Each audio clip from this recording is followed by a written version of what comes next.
Saludos a todos, muy buenas tardes. Vamos a iniciar con nuestra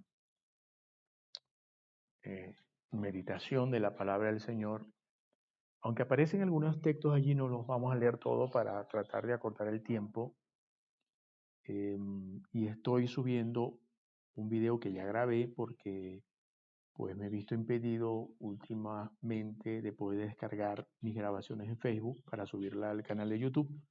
Así que pues necesariamente voy a tener que hacerlo de esta manera, ¿no? Así que, bueno, cualquier pregunta, cualquier inquietud, cualquier sugerencia, me la dejan en los comentarios. Hoy solamente vamos a hablar del Salmo y voy a leer la versión de San Agustín porque me gusta mucho cómo está hecha. Así que vamos a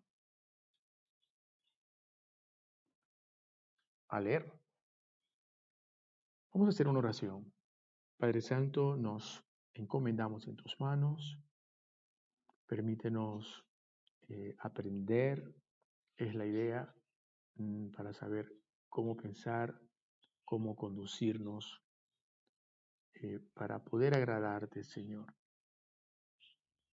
Trae a memoria estas escrituras, permite que las podamos atesorar en el corazón y permite que podamos discutir sobre ellas o hablar sobre ellas de la manera más sabia, oh Dios, posible. Tanto hablar sobre ellas como escuchar de ellas, Padre Santo. Bendito seas por siempre, querido Dios, gracias por tu palabra. Te damos y hacemos esta oración en el nombre del Padre, del Hijo y del Espíritu Santo. Amén y amén. Y dice el Salmo así, para David mismo antes de ser ungido.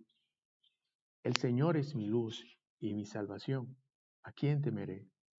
El Señor es el protector de mi vida. ¿Quién me hará temblar? Cuando se me aproximan los malvados para devorar mis carnes, mis enemigos que me afligen, ellos mismos se debilitaron y sucumbieron. Aunque se levante contra mí un campamento, no temerá mi corazón.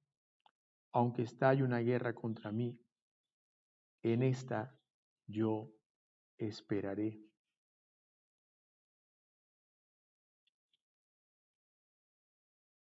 Una cosa he pedido al Señor, esta buscaré, habitar en la casa del Señor todos los días de mi vida, y que sea protegido como su templo.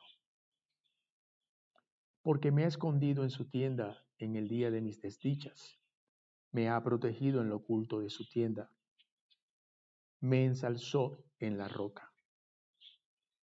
Y ahora, ahí lo tenéis, ensalzó mi cabeza por encima de mis enemigos.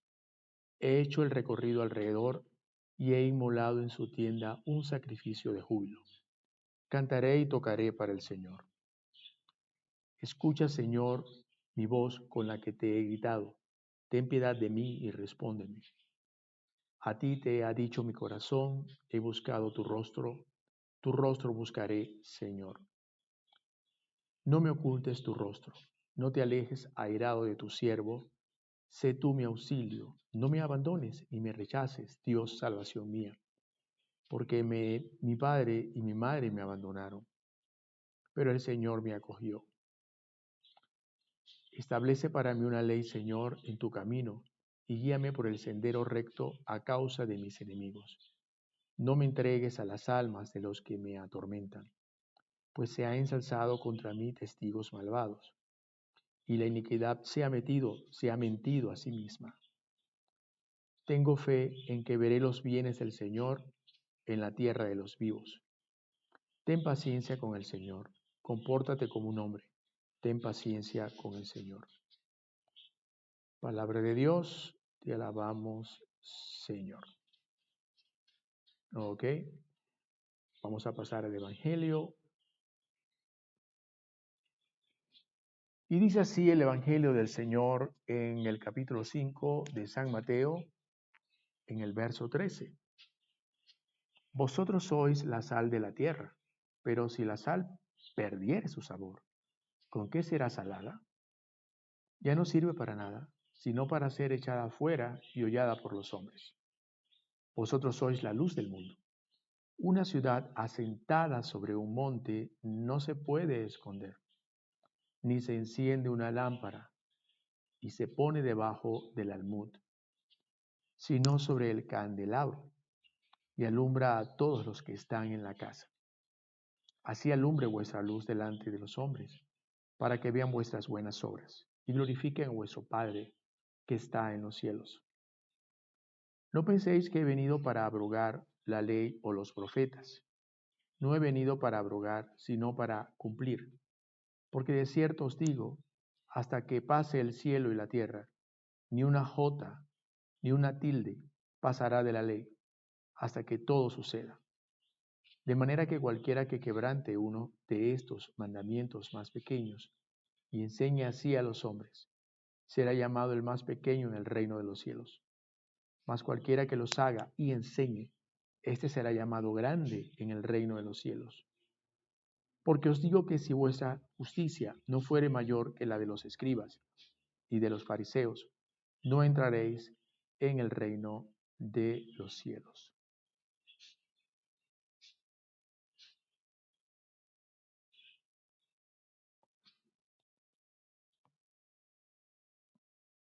Correcto, ahí termina. Este es el Evangelio de nuestro Señor Jesucristo. Bien, empecemos entonces por el análisis del Salmo, ¿no? Vamos a buscarlo acá.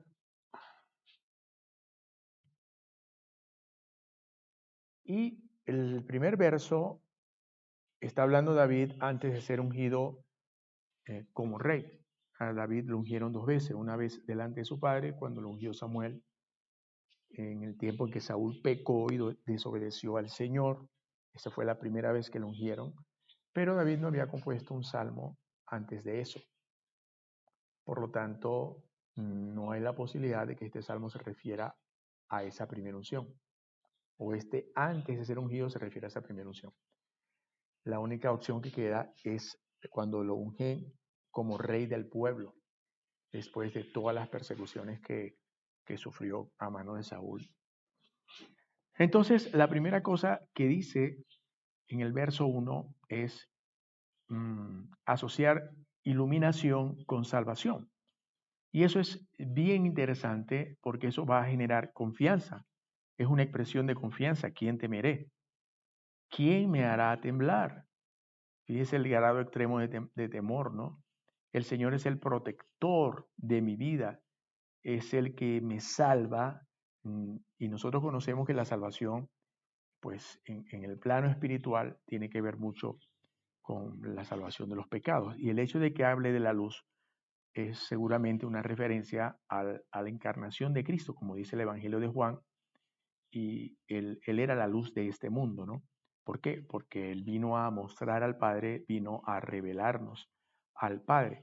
Entonces, aplicado a la iglesia, podríamos decir que por medio de el mensaje de la gracia, por medio del mensaje del Evangelio, tenemos salvación y debemos tener confianza. ¿Confianza en qué grado? Bueno, en el grado de que, como dice el verso 3, aunque se levante contra mí un campamento, la guerra, mi corazón no va a temer. Eso es lo que le pasaba a David, ¿verdad?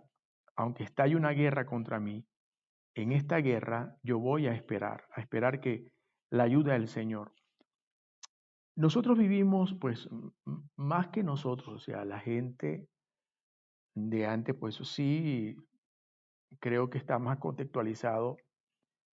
No sé qué pasa con esta, bueno, voy a decir esto primero. Eh, Nosotros vivimos en una guerra. El apóstol Pablo dice que no tenemos lucha contra carne ni sangre, ¿correcto? Entonces, recuerden que todas las cosas se han escrito para nuestra enseñanza. ¿Y para qué hacer una referencia a la guerra? ¿De qué nos serviría esto si ya no estamos en guerra? ¿Correcto? Por lo menos no como lo estaba David. ¿O eso solamente le serviría a David o a alguna persona que vaya a la guerra? Claro que no. Tiene que tener una aplicación espiritual. Entonces, en medio de este enfrentamiento, no importa con cuántos demonios te estés enfrentando, pues no hay ningún problema. El corazón nuestro no tiene que temer, no tiene que temer la oposición, la adversidad, no importan cuántas herejías se levanten, pues debemos estar preparados para echarlas por tierra.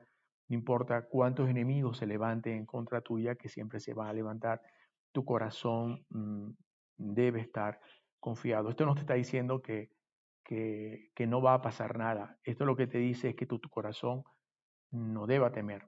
Fíjense, voy a poner un escenario pues más ajustado a este verso, como son en los primeros siglos cuando ocurrían los martirios, cuando estaban los mártires, ocurrían las persecuciones, a ellos les quitaban las casas, los botaban de los trabajos, les quitaban sus pertenencias, los echaban a la fiera, eh, morían por espada, por medio de torturas, perdón, eran mártires. Entonces, ¿en qué pensaban ellos? En el Señor. ¿En qué pensaban? En la recompensa que iban a tener después de morir y encontrar al Señor cuando venga la resurrección. Entonces, claro, estas son palabras grandes para uno que nunca ha pasado por una cosa de esta, pero es más o menos lo que yo me imagino del contexto de lo que se está hablando aquí. Y el versículo 4, la palabra clave es esperar. O sea, en una situación difícil, la palabra clave es saber esperar, tener paciencia, no desesperarse. ¿Correcto? A veces uno no puede hacer nada, la única cosa que le queda es poder esperar. ¿Correcto? Y si yo puedo hacer algo, si es algo positivo, y bueno, hazlo. ¿Ve? Pero a veces no queda nada que hacer y la única cosa que hay que hacer es esperar, ¿no? Y aquí dice que una cosa he pedido al Señor y esta buscaré. Eso es interesante. Pues no solamente se trata de pedir, también hay que buscar. Hay que ser diligente, es decir, buscar sin perder tiempo, sin perder esfuerzo, con inteligencia, oportunamente trabajar en lo que uno le ha pedido al Señor. ¿Y qué es lo que le pidió el salmista al Señor? Habitar en la casa del Señor todos los días de su vida. Está hablando de la vida eterna, por eso lo vemos en la expresión todos los días de mi vida, ¿correcto? Eh, y que sea protegido como su santo templo. Está pidiendo la protección del Señor y tiene la revelación de que, así como lo entiendo yo, ¿no? Que uno es el templo en ese tiempo, pues no, pero ahora sí, uno es el templo del Espíritu Santo, no en el templo de David, pero nosotros sí podemos decir que somos templo del Espíritu Santo, ¿no? Y quiero ser protegido precisamente dentro de ese marco, siendo templo del Espíritu Santo, porque me has escondido en su tienda en el día de mis desdichas, me ha protegido en lo oculto de su tienda, me ensalzó en la roca. Y creo que eso te está refiriendo al hecho de que estamos en Cristo, ¿correcto? Al hecho de que estamos en Cristo. La Biblia dice que estamos escondidos en Cristo y Cristo en Dios. También dice que el que está en Cristo, Dios lo guarda y el maligno no lo toca. ¿Por qué? ¿Cómo nos va a tocar el maligno si estamos en Cristo? Haz una idea absurda por allí de que a Pablo lo atormentaban demonios con enfermedades. Por favor, Pablo era un apóstol, un hombre de fe como nadie, comparado quizás con los apóstoles, seguramente, pero decir que a Pablo lo atormentaba un demonio con una enfermedad, pues es como pues disminuirlo, ¿no? Y no es eso, o sea, ninguno de nosotros como cristianos nos tiene que estar atormentando ningún demonio de la enfermedad.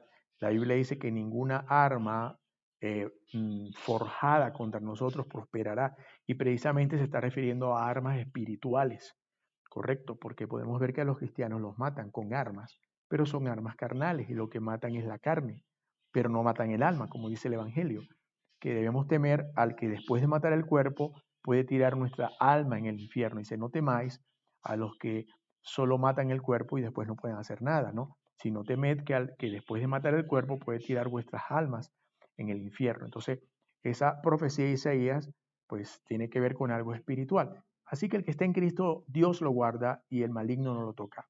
Si tú estás en una situación, en un punto donde los demonios te atormentan, pues tú tienes que revisarte porque hay algo que no está bien No es normal, no es natural, por decirlo así, que a una persona sobrenatural que está en Cristo, quien está por encima de todo principado, de todo señorío, de todo poder, venga a estar atormentado por demonios.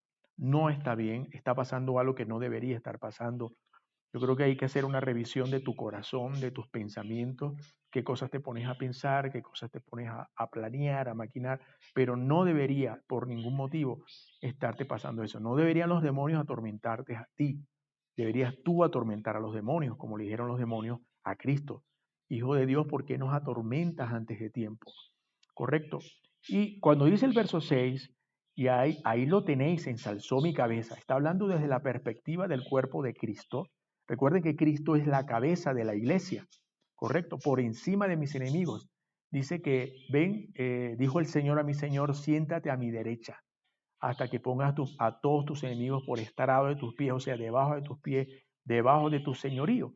Y el último enemigo, como dice el apóstol, que va a ser derrotado es la muerte. Y a Cristo está reinando con el Padre, correcto, esperando por el tiempo de la resurrección, donde el último enemigo que se va a destruir es la muerte, y siendo nuestra cabeza, pues ahí el verso 6 profetiza la glorificación de Cristo, lo que sucede pues después exactamente de la resurrección.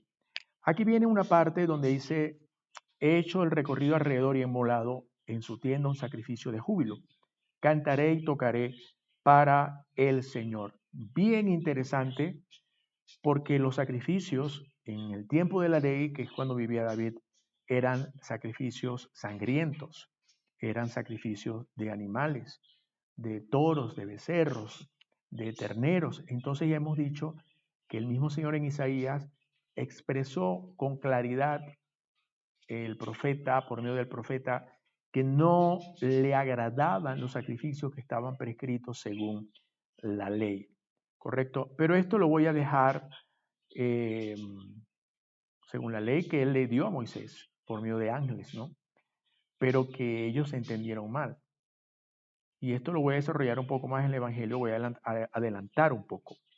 La ley tiene dos, como ya lo he dicho en oportunidades anteriores, tiene dos maneras de interpretarse, por lo menos dos. Literalmente, que es el sentido literal, por ejemplo, e históricamente, espiritualmente. El apóstol Pablo dice que la ley es espiritual. El apóstol Pablo nos enseña que la ley es histórica y literal. Es una mala manera o una mala forma de interpretar la ley literalmente, porque el apóstol estableció que la ley se interpreta espiritualmente. Cuando lleguemos a la lectura del Evangelio voy a explicar qué significa que la ley se interpreta espiritualmente. Por lo tanto, voy a seguir el Salmo. Escucha, Señor. Bueno, y déjeme subrayar antes de cambiar al otro verso, que he ofrecido en su tienda, y su tienda es su cuerpo, el cuerpo de Cristo, significa que el que está ofreciendo el sacrificio aquí está inmerso en Cristo, y para lograr eso pues hay que estar bautizado y haber creído. Y el sacrificio de júbilo, así que nuestra alabanza es un sacrificio, ¿correcto? Nuestra alabanza es un sacrificio. Y por eso es que para poder alabar a Dios tenemos que ser sacerdotes. Y dice que somos un pueblo de sacerdotes, perdón. Entonces, todo cristiano es un sacerdote porque si no, no pudiera ofrecer alabanza, no pudiera ofrecer oraciones, que es el equivalente a cuando el sacerdote quemaba en el templo el incienso. Eh, mm, pero por ser sacerdote, que el Señor nos convirtió a todos en sacerdotes, pues eh, mm, podemos hacer un sacrificio de júbilo, un sacrificio lleno de alegría, un sacrificio lleno de agradecimiento por las cosas porque el Señor es mi luz, porque me dio su revelación, porque esparció mis tinieblas con su enseñanza, con su conocimiento, es mi salvación, me salvó de mis pecados por medio del sacrificio en la cruz del Calvario, y agradecido por esto puedo yo ofrecer un sacrificio de júbilo. Y somos sacerdotes, quizás no seamos los sacerdotes principales que puedan oficiar en un servicio y dedicar el cuerpo de Cristo y hacer otras cosas, pero sí somos sacerdotes como para de los que pueden ofrecer sacrificios a Dios, sacrificios de alabanza, sacrificios de júbilo. Escucha, Señor, mi voz con la que te he gritado. Ten piedad y respóndeme. A ti te ha dicho mi corazón, ¿no? He buscado tu rostro. Tu rostro buscaré, Señor. No solamente lo buscó, sino que lo va a seguir buscando. Y eh, mm, seguramente se refiere al hecho de poder ver a Dios cara a cara. Y es pues nuestra meta poder ver al Señor, como dice el apóstol San Pablo, que le conoceremos como somos conocidos por Él. Y veremos al Señor cara a cara, que ya no vamos a ver como un espejo así, como teniendo la idea de quién es Dios, sino que eso va a ser una cosa realmente maravillosa y profunda, de verdad. O sea, poder ver a Dios realmente como es, que entiendo yo que es conocer a profundidad el amor de Dios, ¿no? Cómo Dios ama. La Biblia dice que Dios es amor. El que no ama no conoce a Dios. Entonces, eh, es lo que está buscando y es lo que nosotros tenemos que hacer, con la misma valentía, con la misma determinación como le expresa el profeta. Y él le ruega, no me ocultes tu rostro. Quizás es la oración a la que se refiere en el verso 7, bueno, es por lo menos parte de ella, ¿no? No te alejes airado de tu siervo. Pues se refiere pues al juicio final, ¿no? Eh, quiero entrar a tu presencia. Sé tú mi auxilio, sálvame de la condenación. No me abandones ni me rechaces, Dios. Salvación mío, yo quiero vivir para siempre contigo. Quiero ver tu rostro, ¿no? Porque mi padre y mi madre me abandonaron. Yo estoy solo, pero el Señor me acogió. En algunas versiones esto está en... El tiempo no sería en futuro, sino un supuesto caso que sucediera. Si mi padre y mi madre me abandonaran. Pero fíjense cómo aquí, en la Septuaginta, aparece en pasado. ¿Por qué? Bueno, algunos escritores o algunos, eh, debo decir teólogos, porque sí lo he leído un teólogo antiguo, pensaba que esto se refería al hecho de que la forma como nos criamos en el mundo convertiría al mundo, al sistema anti Dios, como nuestro padre y nuestra madre. Y así como un padre y una madre educan a un hijo, pues el sistema de la carne, el sistema de este mundo nos educa a nosotros. Educa a las personas a ser idólatras, a ser fornicarios, a ser adúlteros. Y cuando nosotros venimos a Cristo, pues eso nos abandona. ¿Por qué? Porque las cosas para el que está en Cristo, las cosas viejas pasaron y todas son hechas nuevas. Y desde ese momento empezamos a ser hijos de Dios. Fíjense que en el Antiguo Testamento, cuando nos bautizamos, por supuesto, y creemos, nos convertimos hijos de Dios, ¿no? Por medio de la fe, como dice el Evangelio, que todo aquel que cree ha recibido el poder de ser llamado hijo de Dios, ¿no? Y que el Evangelio, a partir de la gracia, pues ahí se cumple lo que el Señor me acogió. Soy un hijo adoptado por Él, por medio del sacramento del bautismo, por medio de la fe, ¿correcto? Y ya no me voy a comportar con las costumbres de mi antiguo padre y de mi antigua madre, que era el sistema de este sistema de confusión, de esta gran Babilonia que es el mundo, el sistema del mundo. Y ahora tengo una nueva conducta, las cosas viejas pasaron y todos mis comportamientos son nuevos. Y fíjense cómo lo dice, como lo corrobora el verso 11, establece para mí una ley, Señor, en tu camino y guíame por el sendero recto a causa de mis enemigos. El enemigo siempre está tratando de desviarlo a uno de la verdad, bien sea por medio de una herejía, por medio de los herejes que siempre pervierten la palabra de Dios. Y ya vamos a ampliar un poco más cuando estemos en el Evangelio. Pero siempre está la espada enemiga, que es la palabra del que enseña mal, a veces inspirado directamente por demonios, que no se dan cuenta de lo que ni siquiera de quién los está utilizando. Como dice, de nuevo lo digo, el apóstol San Pablo, no tenemos lucha contra carne ni sangre. A veces no vemos el verdadero enemigo que te está hablando o que está tratando de hacer daño, que es invisible, que está impulsando al que es visible, que es la carne y la sangre. Pero la lucha no es contra ese de carne y sangre. Esa es una persona que está siendo engañada, que tiene su nivel de responsabilidad también, por supuesto, pero el verdadero enemigo está atrás. A veces sucede pues en el terreno de las emociones. Cuando una chica y un chico, ¿verdad?, tiene esa lucha porque se siente arrastrado por una persona que lo va a alejar de la fe, y eso a causa de lo sensual, de las sensaciones. Pues todos nuestros sentimientos deben estar sometidos a la palabra de Dios, y en este sentido dice, no te unirás o ayudes igual con los incrédulos. Y pues es un buen sacrificio porque eso sí, pues nos puede costar a algunos. Sería bueno que le sacrificaras eso al Señor, porque eso se llama dominio propio. Pues dominio propio es cuando tú haces una cosa, principalmente cuando tú haces una cosa que no quieres hacer, pero tú sabes que es lo correcto, que tienes que hacer. Entonces, eso es poner la fe, poner tu salvación, poner el rostro del Señor, buscar el rostro del Señor por encima de tus sentimientos, por encima de tus emociones, y dejar que el Espíritu Santo te guíe por el sendero recto a causa de tus enemigos. Y el Salmo dice, no me entregues a las almas, perdón, de los que me atormenta. Ok, déjame ver. Fíjense cómo dice el 13. Tengo fe en que veré los bienes del Señor en la tierra de los vivos. Se está refiriendo a la vida eterna. Y es pues la fe, la certeza de lo que se espera. ¿Por qué? Porque estamos esperando la vida eterna. La convicción de lo que no se ve. ¿Por qué? Porque no vemos todavía todas las cosas que nos han prometido. Pero eso es fe. Y esa es la actitud que nos enseña el salmista. Tenemos que tener convicción aunque no lo veamos.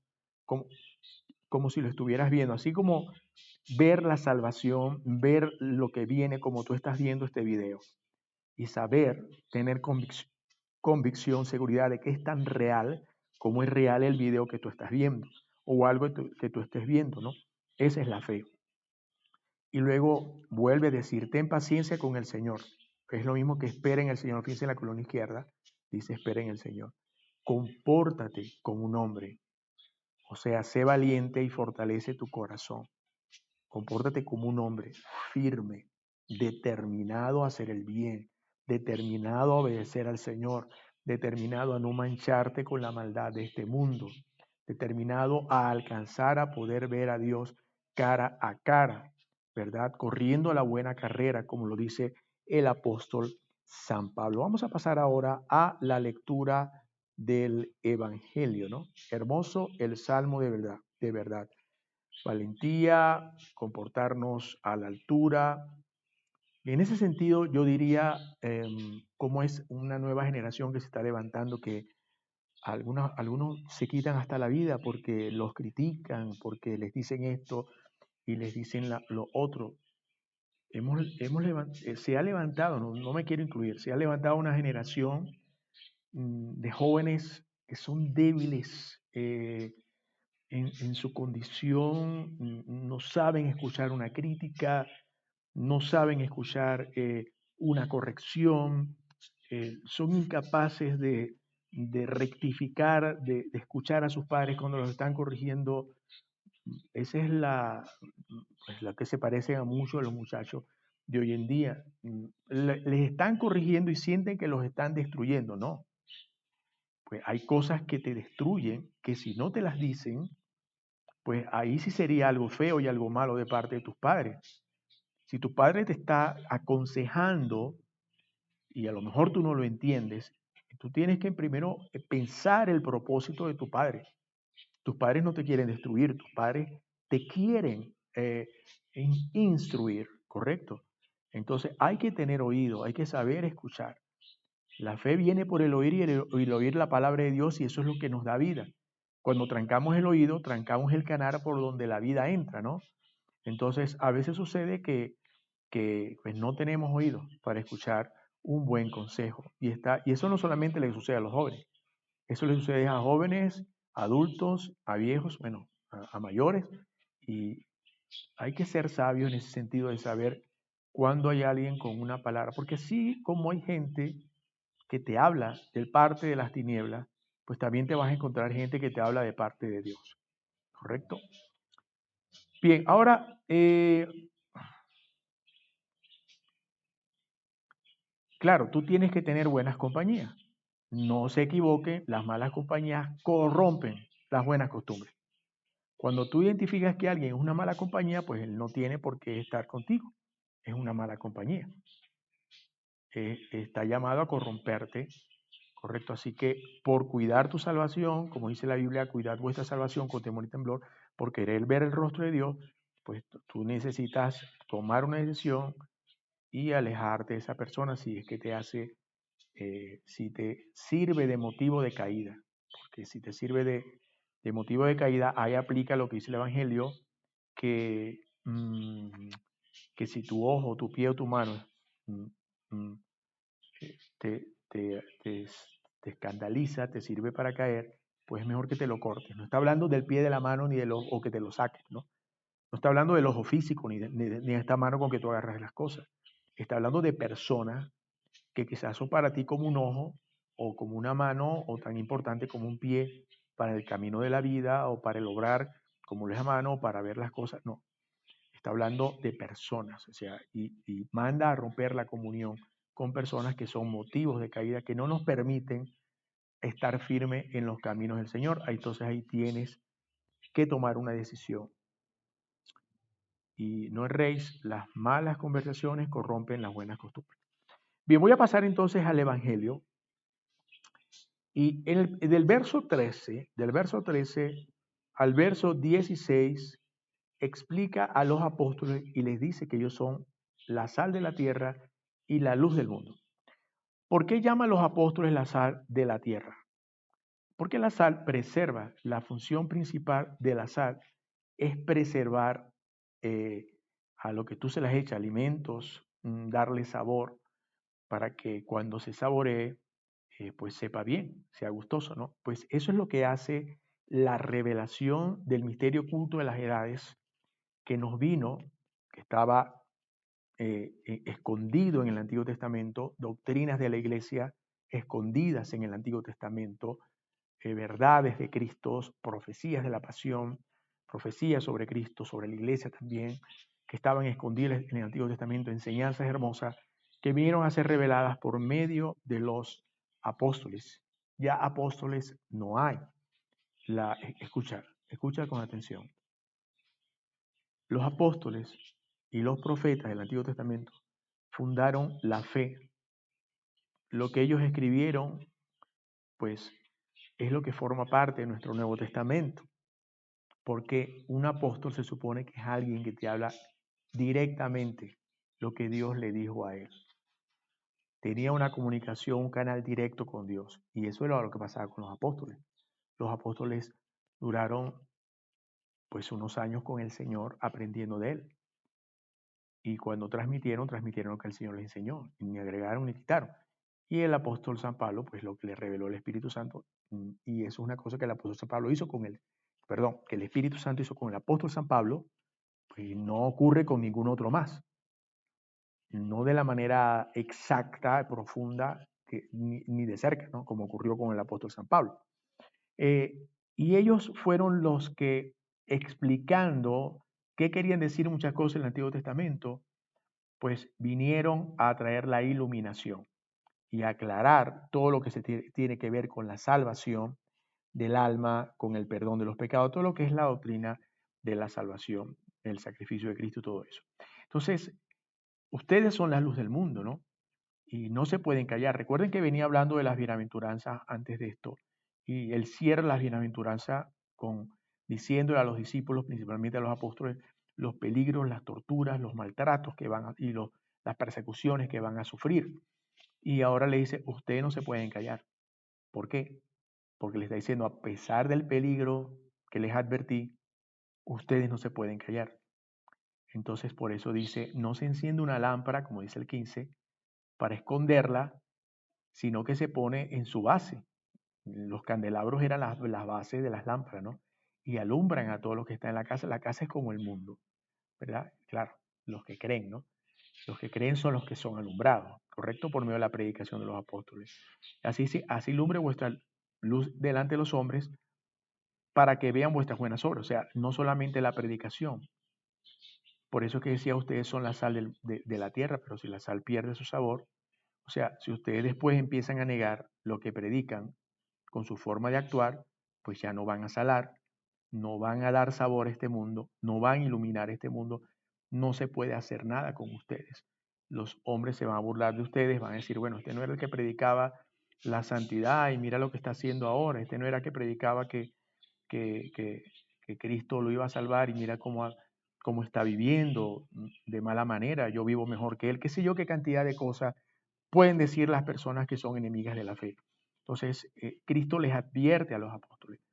Y aquí vendría la pregunta, Javi, pero nosotros no somos luz en el mundo. Obviamente lo dice, pero en este texto no lo dice. Este texto se está refiriendo a los apóstoles y a los discípulos, que es lo que están escuchando a Cristo. Pero el apóstol San Pablo sí dice en una carta que nosotros somos luminares en el mundo y nos comparan con las estrellas que están en el cielo alumbrando en medio de la más profunda noche.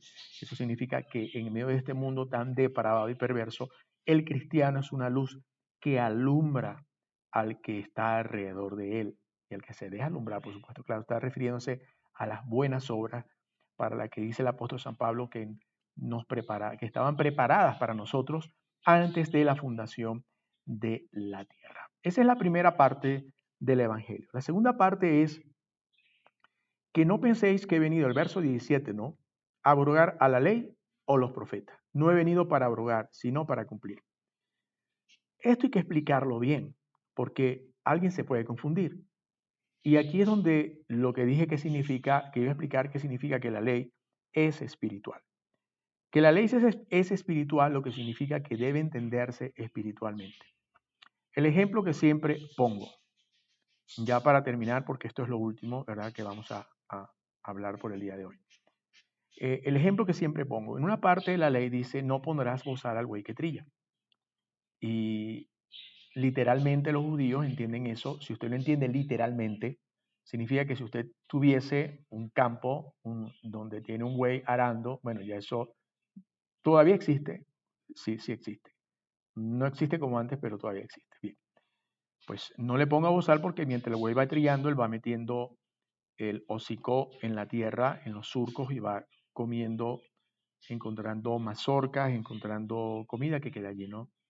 Y eso le da fuerza para seguir, le permite comer, fortalecerse para seguir trabajando. Pero esa no es la interpretación espiritual, esa es la interpretación literal. Y la ley es espiritual, entonces esa no es la interpretación. Entonces, ¿qué significa?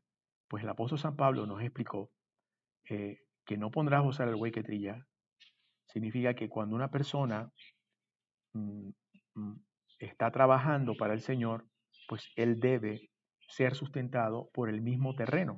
¿Por qué? Porque el buey representa a la persona que trabaja. La labranza es la iglesia. La misma Biblia dice que la iglesia es labranza de Dios, edificio de Dios. Hay varias figuras con que se compara la iglesia, pero en este caso sería labranza de Dios. Él hace su surco porque la palabra de Dios penetra y la semilla es sembrada para que pueda dar fruto. Entonces, no pondrás bozal al buey que trilla tiene una interpretación espiritual de esa manera. Y lo que significa es que al predicador, que el que sustenta una iglesia, el hombre que Dios puso allí, pues debe ser alimentado por la iglesia. No estoy diciendo que los diezmos son de él, no. Los diezmos no son de ningún pastor.